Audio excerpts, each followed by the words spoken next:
యూట్యూబ్లో వినొచ్చు క్రీస్తు రాకడ ధ్వనిలో. అయితే కొంత సాక్ష్యం, చిన్నప్పుడు అసలు ఎట్లా కళ్ళు లేకుండా నేను పుట్టాను, ఎలా రక్షణలోకి వచ్చాను, కొన్ని మాటలు మీకు తెలియపరుస్తాను. ఎందుకంటే మీ ప్రోత్సాహం కోసం, మిమ్మల్ని ప్రోత్సహించడానికి, అలాగే దేవునికి మహిమ రావటానికి. దేవునికి మహిమ రావాలి, మిమ్మల్ని ప్రోత్సహించాలి. కాబట్టి కొన్ని మాటలు క్లుప్త సాక్ష్యాన్ని మీతో పంచుకున్న తర్వాత చక్కగా మనం సందేశంలోకి వెళదాం. మరి అందరు తల వంచండి, చిన్న ప్రార్థన చేద్దాం.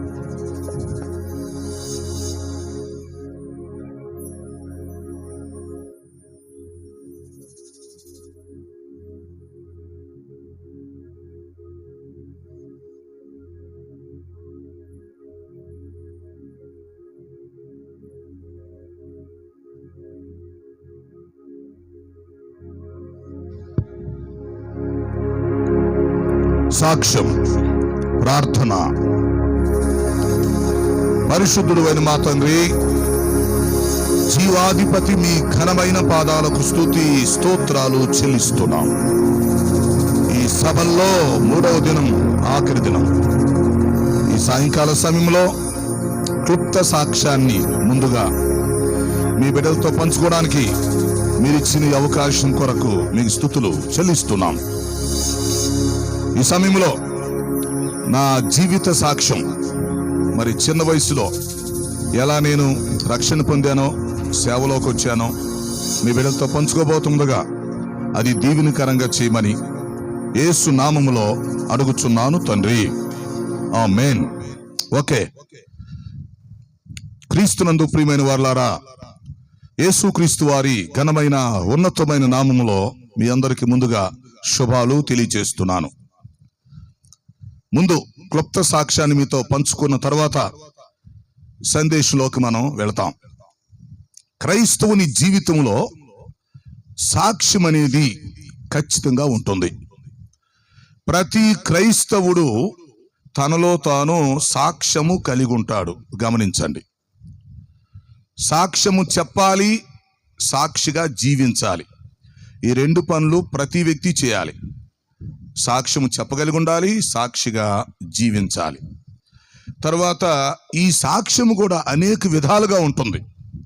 అంటే రకరకాల సాక్ష్యాలు: జీవిత సాక్ష్యం, రక్షణ సాక్ష్యం, స్వస్థత సాక్ష్యం, కృతజ్ఞత సాక్ష్యం, ఆ తర్వాత సేవా సాక్ష్యం, అనుభవ సాక్ష్యం. ఇలాంటి రకరకాల సాక్ష్యాలు ఉంటాయి. ఏ సాక్ష్యం కావాలంటే ఆ సాక్ష్యం సమయాన్ని బట్టి, సందర్భాన్ని బట్టి చెప్పొచ్చు.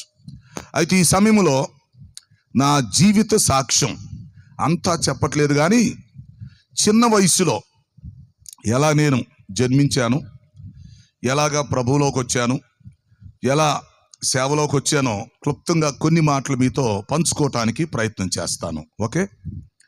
నా పేరు ఐజయా.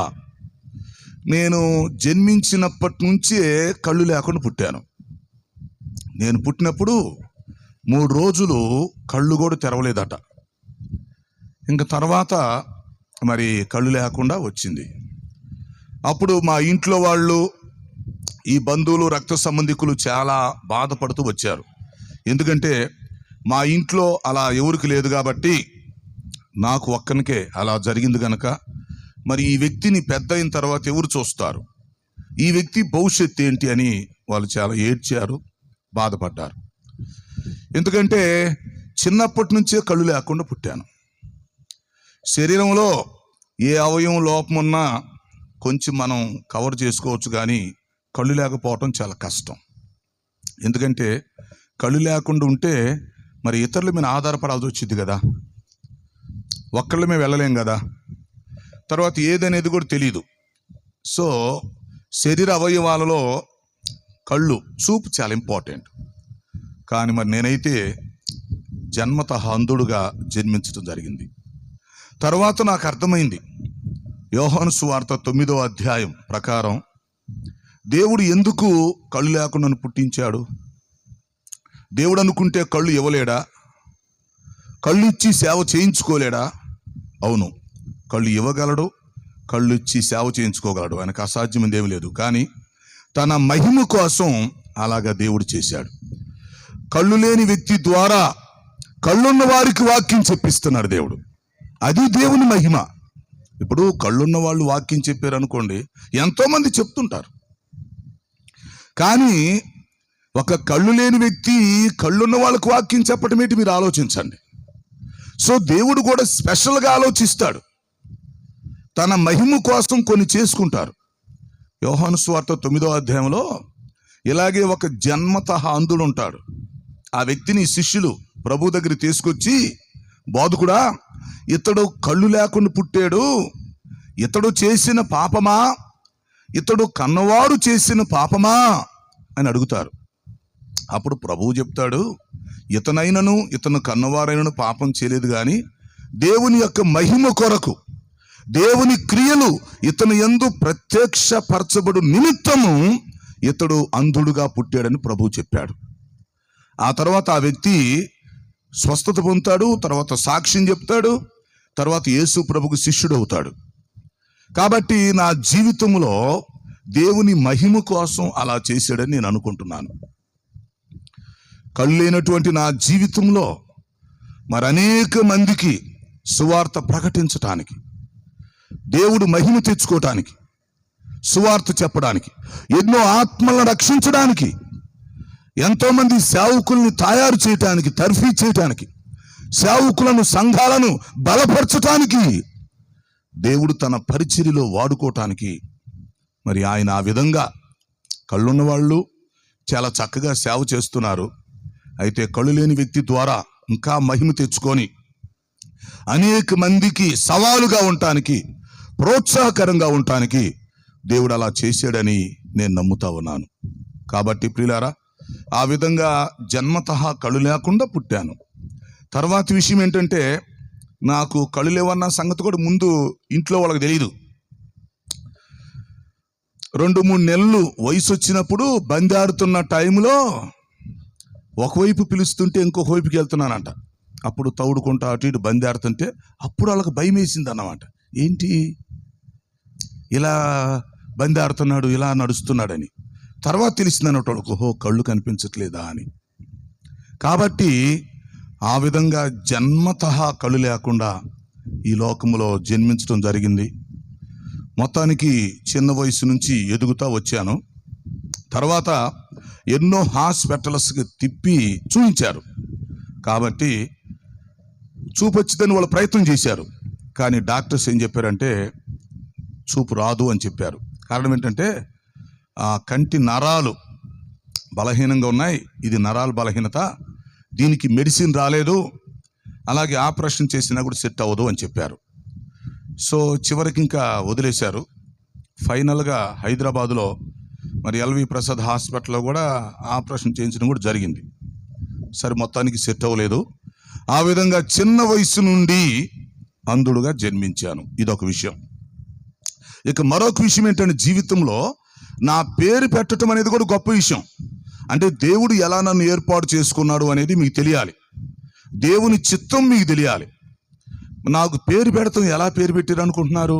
అదొక విచిత్రం. నాకు నామకరణం చేయటానికి మా తల్లిదండ్రులు నన్ను ఎత్తుకొని చర్చికి తీసుకొచ్చి పాస్టర్ గారి చేతుల్లో పెట్టారు. పాస్టర్ గారు అండి బాబుకు పేరు పెట్టమని. అప్పుడు పాస్టర్ గారు అన్నారు, ఏం పేరు పెట్టమంటారయ్యా అన్నారు. అప్పుడు మీ ఇష్టం వచ్చిన పేరు పెట్టండి పర్లేదు అన్నారు తల్లిదండ్రులు.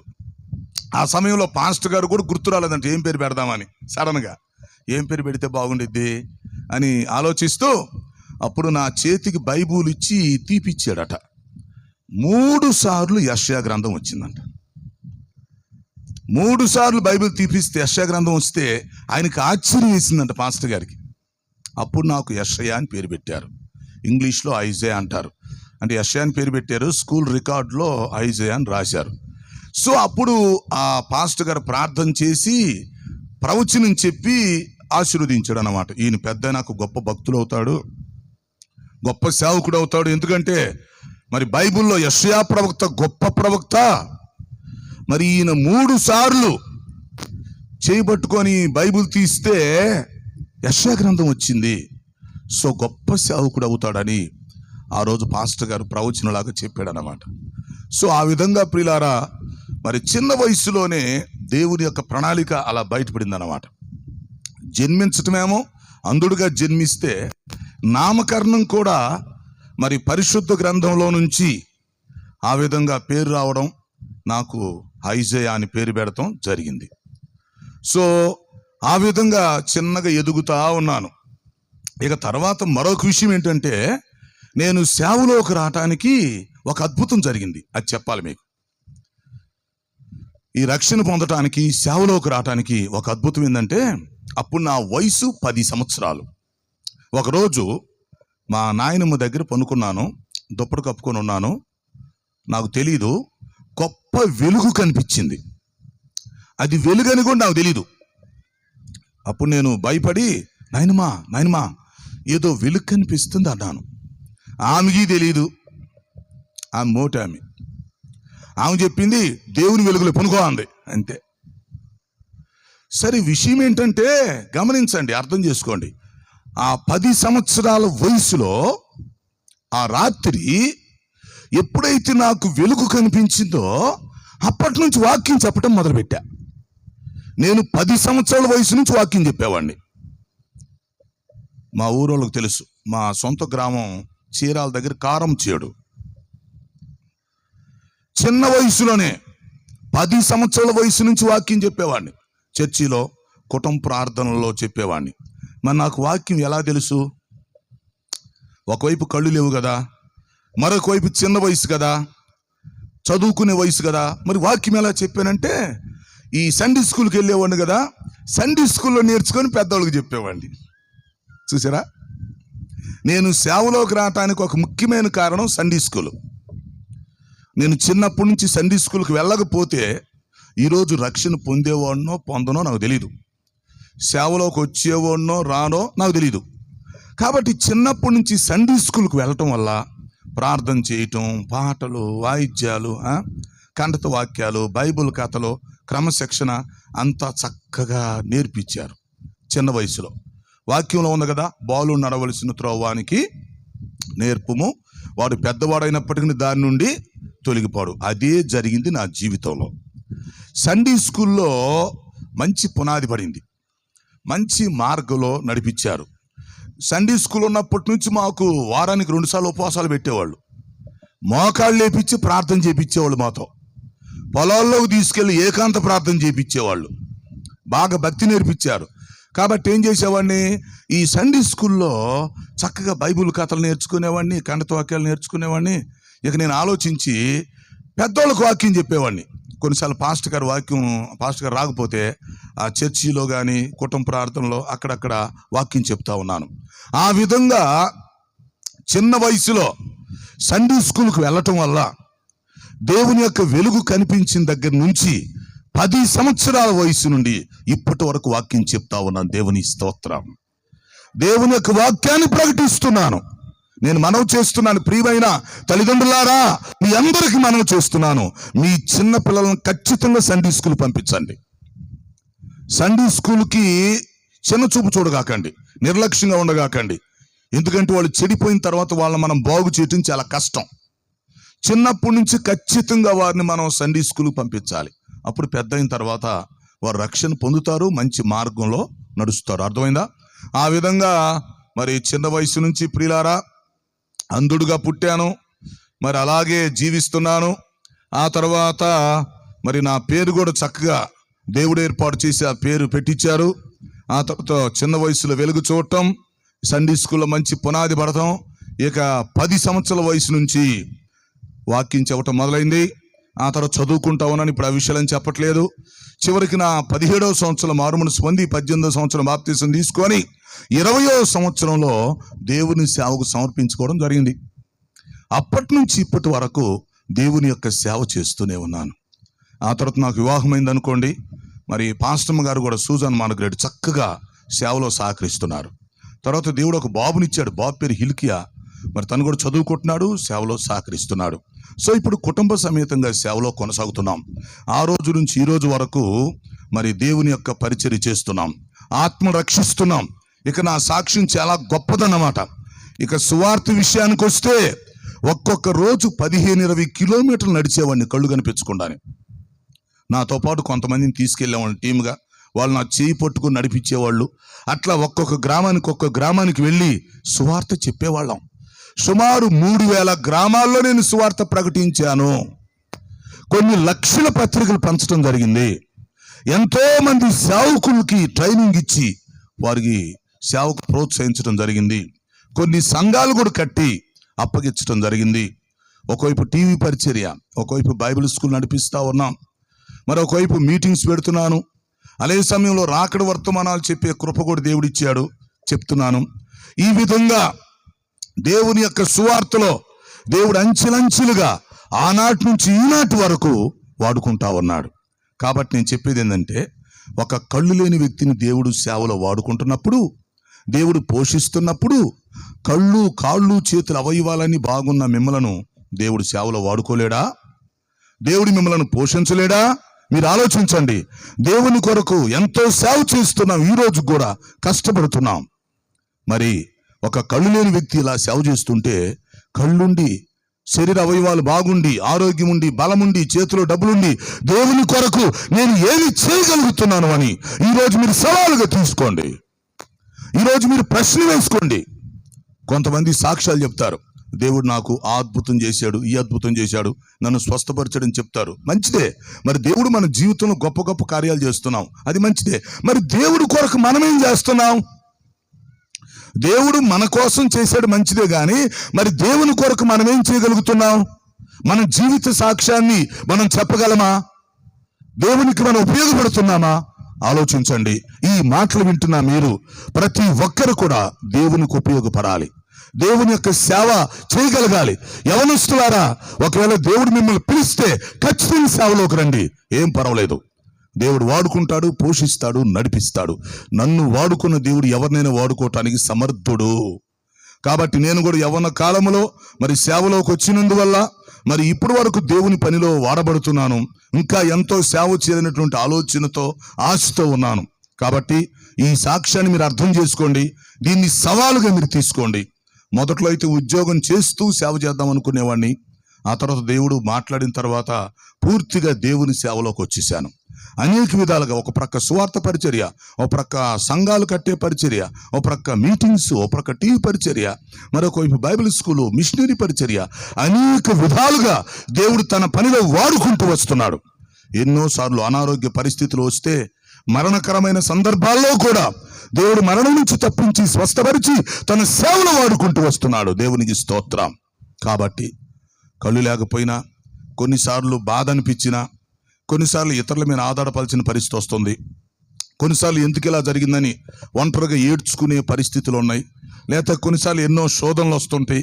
ఏది ఏమైనా సరే దేవుడు తన చిత్త ప్రకారంగా ఆయనే పుట్టించుకున్నాడు గనుక, ఆయనే ఒక పేరు కూడా పెట్టుకున్నాడు గనుక, ఆయన వెలుగు చూపించుకున్నాడు, ఆయన సేవ కొరకు పిలుచుకున్నాడు, పని అప్పగిచ్చాడు, వాడుకుంటున్నాడు. కనుక ఈ మాటలు వింటున్నా మీరు ఇంకా రక్షణ పొందనోళ్ళు ఉంటే అర్జెంటుగా మీరు రక్షణ పొందండి, ప్రభువుని తెలుసుకోండి. బాప్తీసం తీసుకోవాల్సిన ఉంటే బాప్తీసం తీసేసుకోండి. ఒకవేళ దేవుడు మిమ్మల్ని పిలుస్తూ ఉంటే ఖచ్చితంగా సేవలోకి రండి. ఫుల్ టైం సంపూర్ణ సేవకు పిలిస్తే రండి. లేదా మీరు ఏదైనా ఉద్యోగమా, వ్యవసాయం, వ్యాపారం చేసుకుంటే మీ ఖాళీ టైంలో సువార్త ప్రకటించండి. మొత్తానికి ప్రతి ఒక్కరు దేవుడికి ఉపయోగపడాలి, దేవుని యొక్క రాజ్యాన్ని కట్టాలని ఈ సాక్ష్యం ద్వారా మీరందరూ ప్రోత్సహించబడి దీన్ని ఒక సవాలుగా తీసుకొని, ఆయన ఇంత గొప్ప సేవ చేస్తే నేను ఎందుకు చేయకూడదు? నాకు అన్ని అవయవాలు బాగానే ఉన్నాయి కదా, నేను ఎందుకు సేవ చేయకూడదు? నేను ఎందుకు దేవుడికి ఉపయోగపడకూడదని మీరు ఆలోచించుకొని ఒక మంచి నిర్ణయం తీసుకొని దేవుని యొక్క పని మీ అందరూ చేయాలని ప్రేమతో మీకు మనవి చేస్తూ, ఈ సాక్ష్యం మీ అందరికీ శుభంగా ఉండాలని, ప్రయోజనకరంగా, ప్రోత్సాహంగా ఉండాలని ప్రేమతో మీకు మనవి చేస్తూ ఈ క్లుప్త సాక్ష్యాన్ని నేను ముగిస్తున్నాను. అట్టి కృపను దేవుడు మనందరికీ దయచేయునుగాక.